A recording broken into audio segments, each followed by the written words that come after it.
চোর সন্দেহে ছেলে তিনটিকে ধাওয়া দিয়ে ভোরে ধরা হয়, তাদের দড়ি দিয়ে বেঁধে ফেলা হয়। তখনও নিজেদের নির্দোষ দাবি করে কথা বলতে শোনা যায় তাদের। কে শোনে কার কথা? মব সৃষ্টি করে শুরু হয় বেধড়ক পিটুনি। তখন হাউমাউ করে বাঁচার আকুতি জানায় এই তিন কিশোর।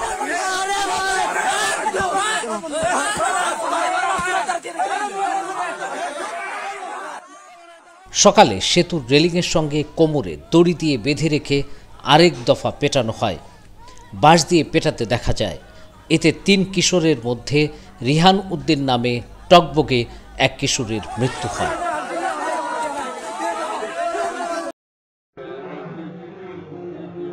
22 আগস্ট শুক্রবার চট্টগ্রামের ফটিকছড়ি উপজেলার কাঞ্চননগর ইউনিয়নের ঘটনা এটি। কাঞ্চননগর সড়কের চেঙ্গার ব্রিজ এলাকায় ভোরে 5 থেকে 6 জনকে ধাওয়া দিয়ে 3 জনকে ধরে স্থানীয়রা। গণপিটুনিতে মাহিন ঘটনাস্থলে মারা যায়। সেখানে তার স্বজনদের কান্নার রোল পড়ে যায়। এই ঘটনায় কয়েকজনের বক্তব্য পাওয়া গেছে।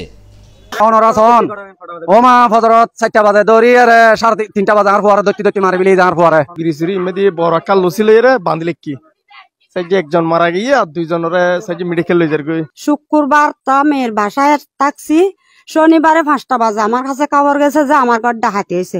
আমি তখন ওই জায়গা তুই শহরে মুরতুন রওনা দিছি। 1টা বাজছে, জুহুর রাজান দিছে। আমি ঘরে এসে সদর বদর দেখি কান্নাকাটি করতেছি।